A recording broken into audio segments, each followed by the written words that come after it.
to prove that Muslims were in America before Columbus is much easier than to prove that Columbus was in America. Much easier. And there's also a book, if you want to read about this, called How America Discovered Columbus. It's very good because, Columbus did come over the ocean, but we discovered him and made him into a myth because he was actually a criminal. And I studied Columbus a little bit, and in the University of Chicago Library, I got a book which is the litigation against Columbus. The Spanish litigation. It's this thick, this big. This man was always in court. He wasn't a good man at all. And he's very self-promoting. But we know that, we know this from Arab history, that in about 1315, the kingdom of Mali, under the Mansas, Mansa Khan Abu Bakr, Mansa Khan Musa, were brothers. They put together a fleet of 2,400 boats, filled them with warriors, and dried meat, and water, and gold, and salt. And they left the Gambia River and go straight into the equatorial current, which goes to America. So even if you're not paddling or you don't have a sail, you'll get there in about 50 days. Okay, well they are warriors, so they paddle and they use sails. And in fact, they can come back, but they don't come back through the equatorial current. They'd have to go to the north or the south. So Mansa Khan Musa, he tells us basically, I could show you this in the manuscript, that he believed you could cross the ocean. Okay, so this raises another question, because if you look at the oldest people who have been discovered in America, and I don't know if I'm going to have a presentation like that in these days, If I have roots, I don't, I'm sorry. But, I love this. And if you look at the oldest skeletons of human beings in the Americas, which goes back roughly to about maybe 13,000 BC, I'm a little bit vague on the memory, where do you think you find them? Well, they all came over from the Arctic, right? They came by the Bering Strait, and no doubt some did. Okay? But where do you find them? The first, Brazil. Brazil. Way down in the south. And southern Mexico. That's a long way from Alaska. That's a long way. And when you take their skeletons and you put their faces back together by forensic technique, they are Africans. They are Africans. How did they get here? Equatorial current. Did they want to come, or did they come by mistake? Well, we don't know, do we? But they came here. What is the oldest known civilization in America? Anybody know? The sisters? Olmec. And you go look at the Olmec heads. There's about 19 of them. They're made of bauxite. They weigh about 30 tons each. And you tell me who they are. Africans. And I would say Mandinka warriors. In any case, they wear Mandinka helmets. Okay, and of course they can't be Africans. How could Africans be in America? And these are kings. And everyone has a distinctive face. Look at them. Some are laughing, some are smiling. These are warriors and kings. What were they doing in America? Well, again, they got into the equatorial current. Did they intend to do that or not? What I believe is they intended to do that. Why?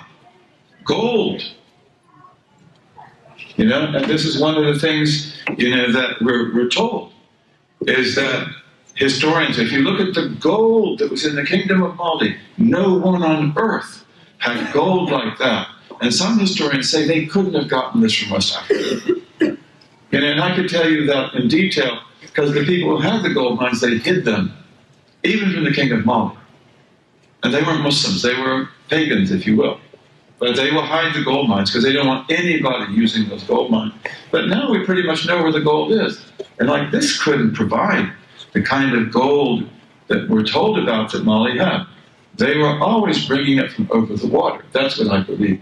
Even Mansa Kankan Abu Bakr, he goes with the ships. Why? Gold.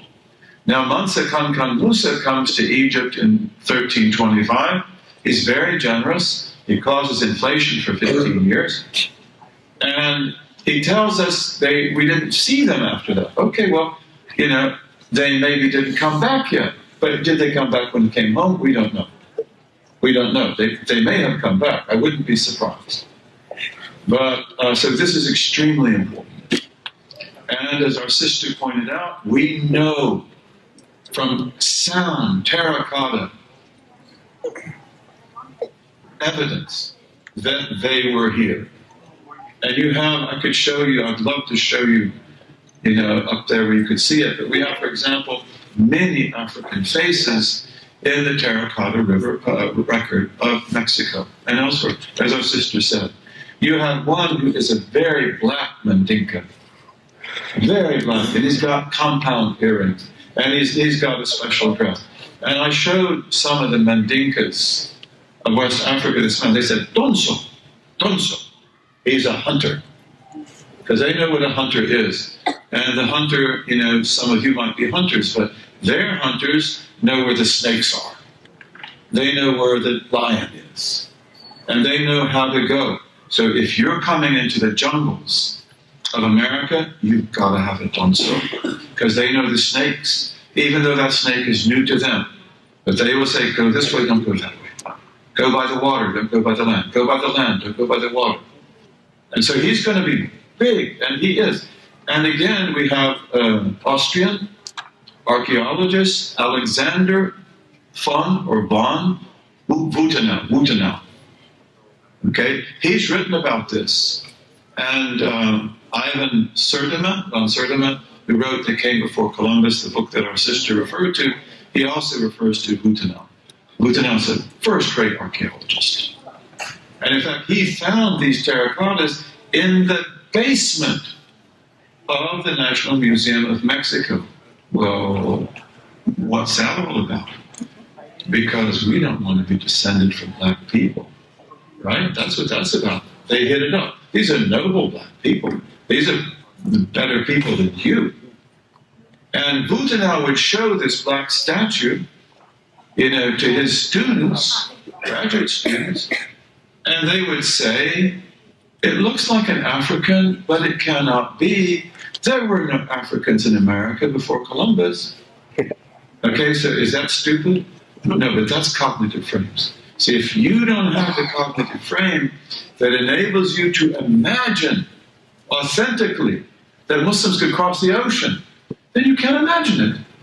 And we know in New Mexico that and maybe Arizona, the Apaches, the Spanish believed the Apaches were doing jihad. You can read it in their books. It's well known. And they believed that the Apaches had mosques in their camps and were praying. And of course, that's absurd, isn't it?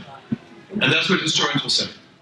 They'll say, this is absurd. No, it's not absurd. It's just you don't know anything about us. And you don't know that we can cross the Atlantic better than you can. And also that if we came here, we would have blended in with the First Nations by the cultural imperative. We would not have destroyed their cultures. And we would have lived among the Apaches as Apaches. But maybe some of the things they do we wouldn't do. Maybe some of the things the Iroquois do we wouldn't do. And again, we have a brother called Faruq Abd, Robert Crane.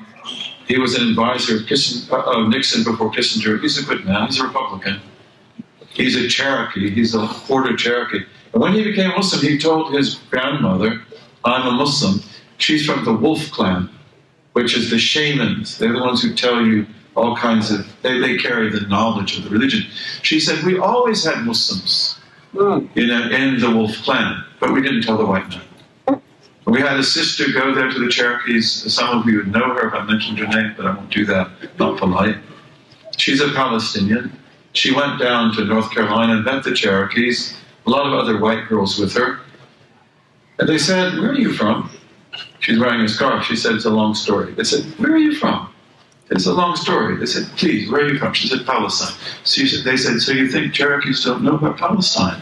And then they took her, and they loved her, by the way.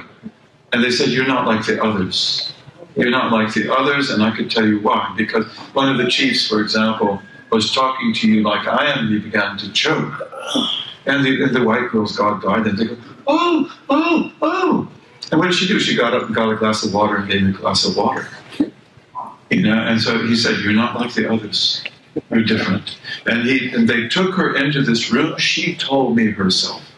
And they said, tell us if you recognize anything. She walked in, she said, there's the hand of Fatima. And they said, we have much more in common than you can imagine. And you look at Sequoia, the great Cherokee chieftain, and see what he's wearing on his head. Always a turban, isn't it? And his clothes look almost like Kurdish Muslim clothes. And when the Spanish came here, when Cortez goes into Mexico City around 1537, he conquers Tenochtitlan. What does he say?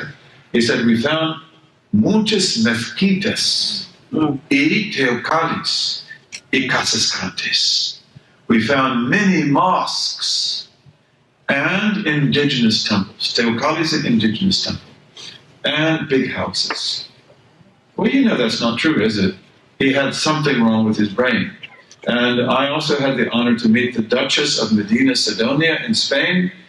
Her family is a royal family, and they are in charge of the archives of the Spanish Armada, which means that they've got all the records of Seville in the 1300s, 1400s, 1500s, because after they conquered Seville, then the Armada will be based in Seville. So she can't go back before that. But she has written a book in Spanish called Africa versus America, la fuerza del paradigma. Africa against America, the force of the paradigm. And she shows, using her documents, that Muslims were bringing goods into Seville in the 1300s. Well, maybe not Muslims, but Spanish. They were coming from America. So she says the Andalusians were in America too. And they were there at least 200 years before Columbus. I believe that. And the conquistadores, everywhere they go, they report finding Muslims. Sometimes they find Muslims that look like Andalusians. So they were Africans without any question. And Africans are probably the first people to come to this continent. And there are a lot of things. So we've got to study. We've got to study, brothers and sisters. But thank you very much.